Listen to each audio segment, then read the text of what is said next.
On Wednesday, April 8, 2009, 8-year-old Tori Stafford disappeared while walking home from school. She lived with her mother, Tara McDonald, and her 10-year-old brother, Darren. They had just moved into a new house located in Woodstock, Ontario, Canada. The night before her disappearance, she had put her room together and decorated her bedroom walls with posters of her favorite Disney princesses, as well as TV shows such as High School Musical. That morning, Tori was eager as well as excited to get the day going, because later in the evening, she was going to have a few of her friends over and they were going to watch a movie in her new bedroom. For school, Tori dressed in her favorite green Hannah Montana t-shirt, a denim skirt, and her black and white shoes. She wore a black Hannah Montana jacket with a fur-lined hood, and she carried with her a purple and pink Bratz doll book bag. To complete her cute little outfit, her mother allowed her to wear a pair of her butterfly earrings. This was supposed to be Tori's first time walking to her new house after school.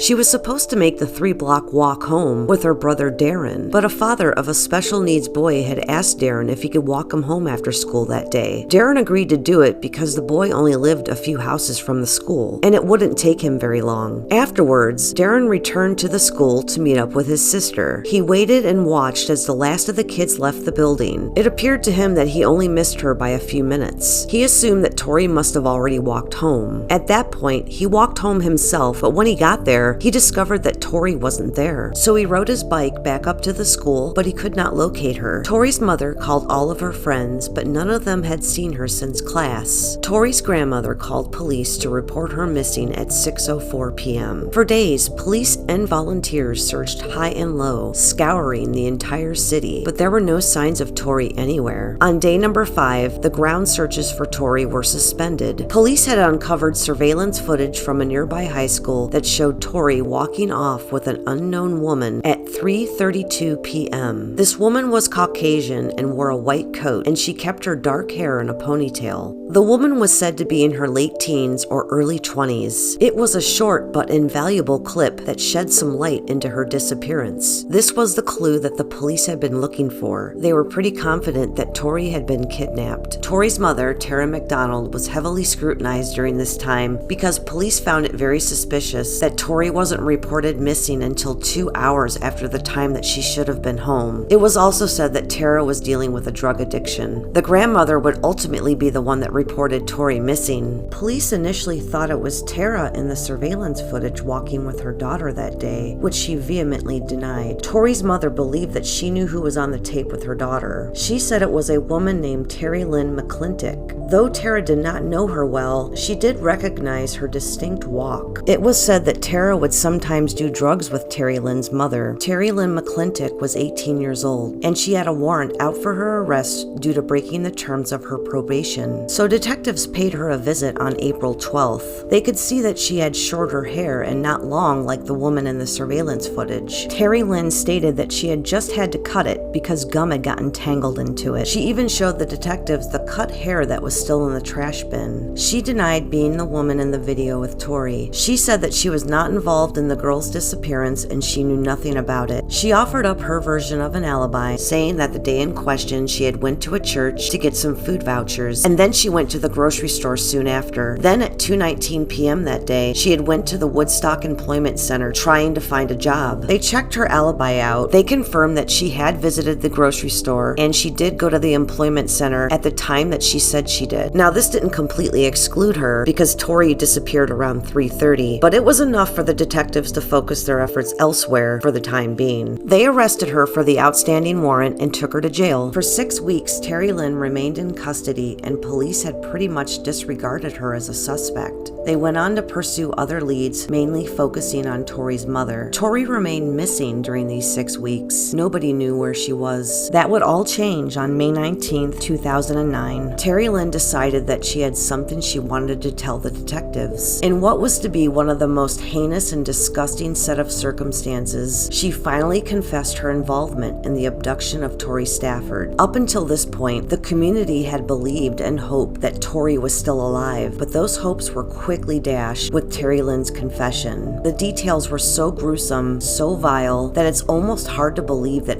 anyone could be involved in such things. Terri-Lynne McClintic did not act alone. She wasn't an innocent girl who got sucked into a situation that she didn't want to be part of. No, no, no. She was a willing partner. She assisted in the kidnapping of Torri for her depraved pedophile monster of a boyfriend, 28-year-old Michael Rafferty. When Michael met Terri-Lynne in February of 2009, he couldn't have known it then, but he had just met his diabolical equal. She had become infatuated with this womanizing pervert. She was willing to do anything to please him, and she would. On April 8th, 2009, Michael Rafferty would put Terri-Lynne McClintic to the test, and she did not disappoint. Michael drove Terri-Lynne to the Oliver Stevens Public School, and once there, he dared her to grab a child. According to Terri-Lynne, she told Michael that she didn't want to do it. He then said, "I knew you wouldn't have the guts." Terri-Lynne told the investigators that she never was one to turn down a dare, though. Michael coached her on what she should say to get a child to follow her back to the car. He told her to get a young female, because the younger they are, the easier they are to manipulate. Terri-Lynne approached the first young female she saw walking by herself, which was 8-year-old Torri. Torri would have walked out of the school with her friends, but as the kids were leaving, Torri remembered that she had left her mother's earrings in the classroom, so she ran back to get them. It only took her a minute, but it left Torri singled out, and that's what these two predators were looking for. Terri-Lynne approached Torri and began walking side by side with her. She told Torri that she had a Shih Tzu puppy just down the way in her car, and she asked Torri if she wanted to see it, which excited her because her family had had a Shih Tzu dog. Innocent Torri followed her happily because she thought she was going to get to play with a cute puppy. Michael was waiting in the car in the parking lot of a retirement home across from the high school. As Torri approached the car with Terri-Lynne, she could see that there was no dog inside, and Michael began screaming, "Hurry up, hurry up." Before Torri had a chance to do anything, Terri-Lynne pushed her into the back seat of the car and made her lay down on the floor, covering her up with Michael's coat. Torri asked, "Where are we going?" And Terri-Lynne said, "We're just going for a little drive." Michael removed the battery out of his cell phone so it couldn't be tracked and quickly got on the highway and out of the city of Woodstock. Terri-Lynne made small talk with her to keep her calm. Torri revealed that her favorite color was purple and that she had really liked Halloween because she loved to dress up. Torri asked if she could go home. She said that she wouldn't tell anyone, that she would just tell her mom that she went to her cousin's house to play. During the 2-hour car journey, they made several stops with Torri in the car. First was at a Tim Hortons where Michael instructed Terri-Lynne to keep her covered while he went inside. The next stop they made was at the home of one of Michael's friends to buy Percocets. Around 5 p.m., surveillance cameras captured them pulling into the parking lot of a Home Depot. Michael used a nearby ATM and then drove closer to the store where he told Terri-Lynne to go inside to buy a hammer and some garbage bags. The story gets really bad from here, so if you're sensitive to hearing about child abuse and murder, this is your chance to click out. They then drove to a rural area and turned down a laneway that led to a farmer's field. Michael had been so excited that he began to pleasure himself. Their final stop with Torri was at the end of the laneway in an isolated area near a large evergreen tree. Terri-Lynne got out of the car and took a walk because, according to her, she knew what was about to happen and she didn't want to see it. After a few minutes, Terri-Lynne walked back towards the car and she could hear Torri screaming and crying. When she looked inside the vehicle, she could see that Torri was only wearing a shirt and nothing else. Michael told Terri-Lynne to take her to the bathroom because she had to pee. While Terri-Lynne was walking Torri to use the bathroom, Torri begged and pleaded not to leave her alone with Michael again. It was evident that she was in pain as she had blood running down her legs. Instead of protecting Torri, Terri-Lynne walked her right back to the car and handed her off to Michael once again after she had relieved herself. This time, however, Torri would not let go of Terri-Lynne's hand. She screamed and pleaded for them not to do this to her. All Terri-Lynne did was snatch her hand out of Torri's and walked away for a second time, leaving Michael to abuse her once more. She could hear Torri yelling, "Terri, Terri, help me," but Terri-Lynne ignored her. After about 15 minutes, Terri-Lynne returned to the car where she saw Michael grab Torri and throw her on the ground. As she laid there pleading and crying, Michael put one of the garbage bags over her head. According to Terri-Lynne, Michael then repeatedly kicked her in her ribs and stomped on her. He then retrieved the hammer from inside the car and hit Torri several times in the head. Months later, Terri-Lynne would change her account, stating that she was in fact the one who killed Torri with the hammer. She said that Torri's screams caused her to have a flashback of her own traumatic childhood, and after Michael had had his way with her for a second time, he threw her to the ground outside of the car, and Terri-Lynne walked towards her and kicked her really hard. Plastic was put over Torri's head, and Terri-Lynne struck her several times with the hammer that she had purchased that day at Home Depot. The two of them wrapped Tori's body in garbage bags. They piled many rocks on top of her and left her there under the large evergreen tree. Michael and Terri-Lynne left the scene and returned to their lives as if nothing happened. Now you would think that maybe because Terri-Lynne confessed that she was feeling guilty or that she felt bad about what she had done. I don't think so. I believe it was a way of getting back at Michael. Let me explain. During the 6 weeks that Terri-Lynne was in custody before she confessed her involvement in the crime, Michael called her every day and he visited with her at the detention center. She was 100% infatuated with Michael, and whatever distorted way she could love him, she believed that she did. She would tell Michael during that time that, "I'm just an 18-year-old junkie anyway, so I'll just take the fall for everything if it comes to that." Michael did not care for Terri-Lynne the way Terri-Lynne cared for him, and eventually those visits and phone calls would stop. She recalled the last time she saw Michael. She said that she touched his face and he looked up at her and laughed. And he said, "You'll do anything for love," which made her very upset. Michael was busy meeting other women off of dating sites and sleeping around, all while Terri-Lynne was locked up. And Terri-Lynne got wind of that. The last time she spoke with Michael was May 12th, and she gave her confession just 7 days later on May 19th. She did not confess to rid her soul of the guilt that she was supposedly feeling. She did it to punish Michael because he effectively abandoned her. Her anger was that deep that she didn't care if she went down with him too. If you watch her interrogation tape, she's crying and sniffling and using a lot of tissues, but as soon as the detectives walk out of the room, all of it stops. If any tears were shed, it was for herself. Terri-Lynne is truly a horrific human being. Some people might try to argue that because she had a bad childhood and a rough upbringing, that it somehow explains her behavior, but I don't think so. Many people are brought up in abusive households and go through a great deal of emotional stress for years, but most of them don't grow up to murder people, especially a young, innocent little girl. But it goes much deeper than that. The fact that she was willing to kidnap a child for the sole purpose of giving her pedophile boyfriend sexual gratification, it just goes to show what kind of an evil person that she is all the way down to her core. She is truly disgusting. After her confession, police arrested Michael Rafferty and brought him down to the station. In the interrogation room, Michael behaves like a whiny, bratty teenager. His only concern is for himself. He complains that he's cold, hungry, and tired, and he feebly tries to cover himself up with this makeshift blanket that the detective gave him. He says several times, "I didn't do anything," much like the lying human garbage can that he is. Thing that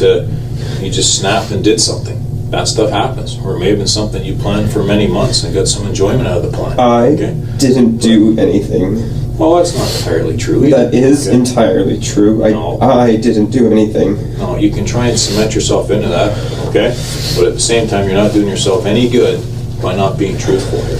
Michael would continuously deny any involvement in the rape and murder of Tori Stafford. He protested that Terri-Lynne McClintic was a liar. They even brought her into the interrogation room at one point, and Michael refused to even look at her. And it's truly entertaining to watch him squirm. Is that all right? I understand. Mike here wanted to see what Terri-Lynne had to say. Mike, Terri-Lynne's still speaking to my partner, okay? This is the girl you killed, all right? She's not missing anymore. She's dead. Let's have something.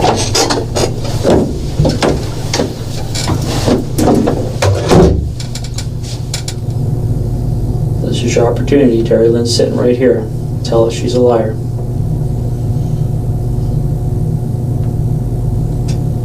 You've had no problem in saying without her in the room. Terry's a liar. Yeah, that's what you're hoping. I'm not even looking at her. I don't need to look at her.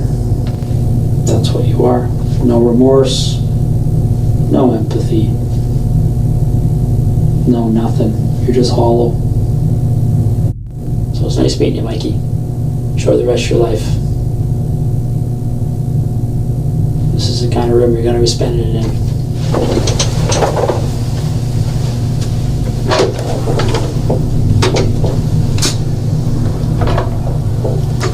Tori's autopsy revealed that she had numerous rib fractures and she had sustained liver damage while she was still alive. The liver damage and internal bleeding likely contributed to her death, but the hammer blows to her head is what did it. She was hit so hard that the hammer actually penetrated her skull. Tori's body was not recovered until 3 months after her death. Terri-Lynne tried to draw them a map of the exact location, and they had many failed attempts, and they even took her out to try to find Tori. The detectives weren't giving up though. though. It may have took them a little bit. They were not going to stop until they brought Tori home for a proper burial, which hopefully would give some facet of closure for her family. They finally found her on July 15th, and they found her mother's butterfly earrings wrapped up in the garbage bags with her. Tori was buried at the Oxford Memorial Park Cemetery in Woodstock, Ontario, Canada. This is one of the saddest cases that I've read about. This little girl was only 8 years old. She had her whole life ahead of her, but two heartless scumbags had to come along and callously steal it. They get to live, but Tori didn't have a choice. What they did to her is unforgivable. It left me feeling pretty angry, but moreover sad. They took her innocence, then they destroyed and discarded her like she was trash. Life is really unfair at times. Michael and Terri-Lynne were both found guilty of kidnapping, rape, and murder. They both received life in prison with no chance of parole for 25 years. It's very sad that these monsters have a chance of being free again. We can only hope that fellow inmates will give them some prison justice during their extended stay. And that is the end of this crime story. I want to thank you so much for watching the video. I'm really interested to know what you thought of this case. If you like my content, please consider liking and subscribing. I'm working really hard to try to grow this channel, so every subscription means a lot to me. If you have a specific case that you'd like me to cover, let me know in the comments section. I love to take requests. Anyhow, thank you once again for watching this video, and remember, stay safe out there, people.